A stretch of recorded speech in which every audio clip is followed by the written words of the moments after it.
Let's take you to this developing story. Economic Freedom Fighters leader Julius Malema is addressing supporters outside the Constitutional Court. Let's listen in.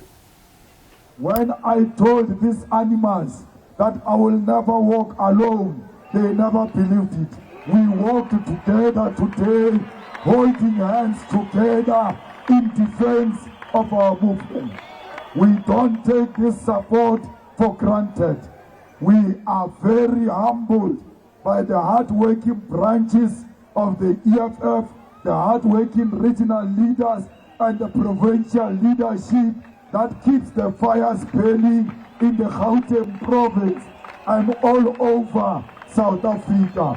The EFF is here to stay. Bayathanda bathandi, we are not going anywhere. There is no South African politics without the EFF.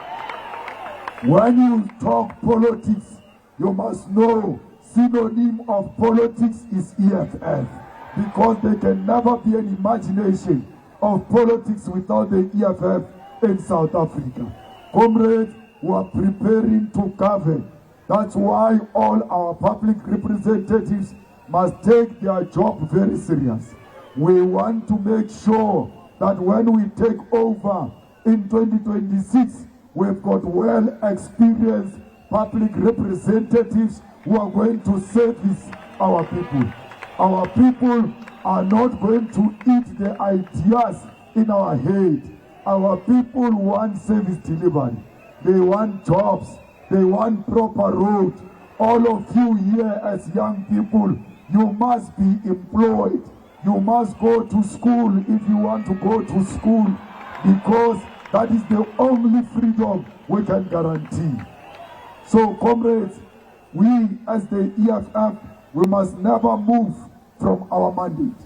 Our mandate is to fight for the land, is to fight for the economic freedom in our lifetime, is to fight for the ownership of the mines, of the bank, is to make sure that our people receive quality health care every corner of South Africa, is to make sure that our children get free education, get free school uniform, and get food at school, because they deserve a better education.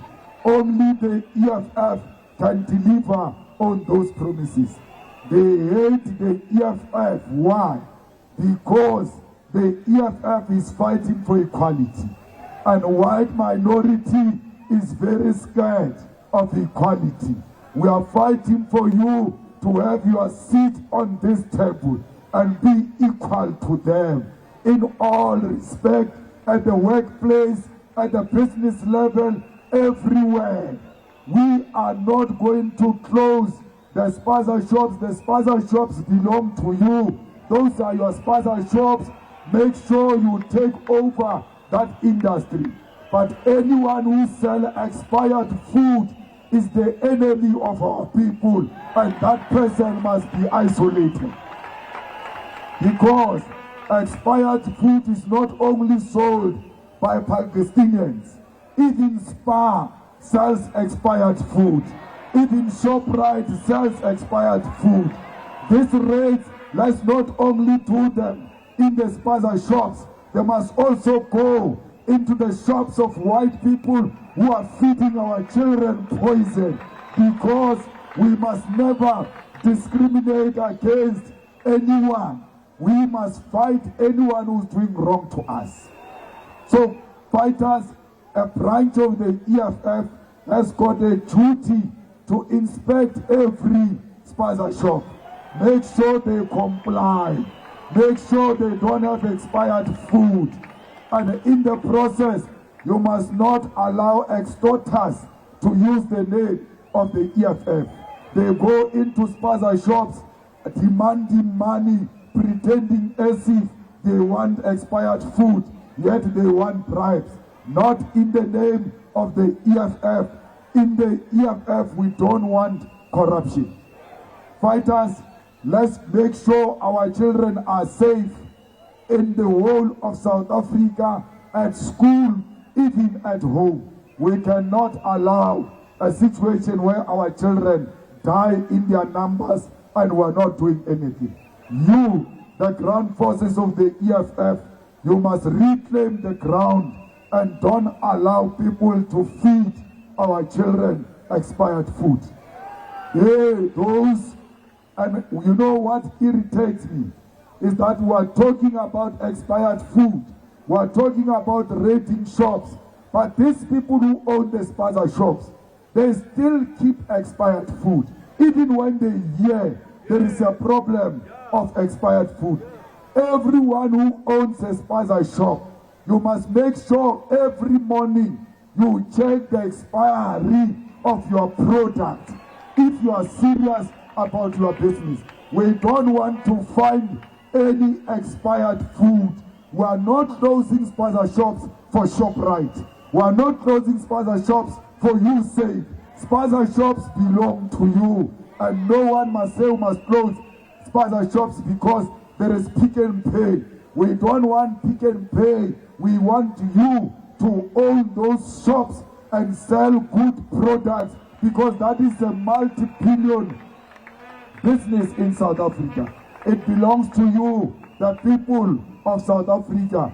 The government must give you sufficient support, especially in the township, so that you can create jobs for 1 or 2 people through your small businesses in the whole of South Africa. So fighters, let us not allow opportunists to hijack genuine issues in our communities. Let's deal with those issues ourselves.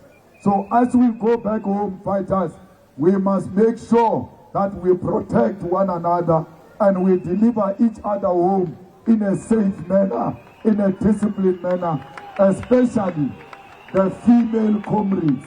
You must make sure that our females arrive in their homes in a safe manner, because when you live here, some of you are going to arrive late because you are still going far. Please keep that discipline. Let's work hard. Fighters, organization depends on working hard. They can make all the...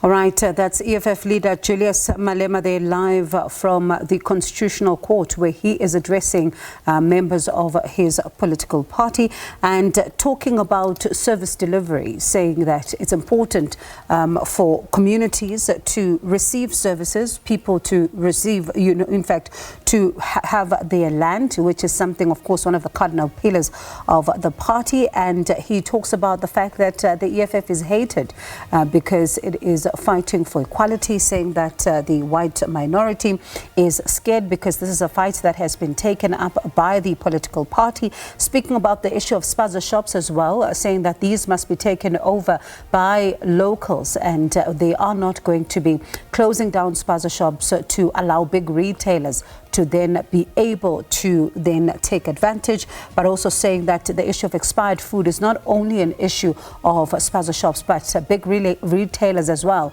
must also be paid a visit, because it is an issue there. And remember, he is addressing on the sidelines of the submissions that are being made inside court on this application that the EFF has brought before the Constitutional Court regarding the Phala matter, and of course they want there that the National Assembly's rules, that allowed it to vote down a report into the Phala saga be looked at. You saw there they're talking about the issue of the impeachment rules of the National Assembly as well. So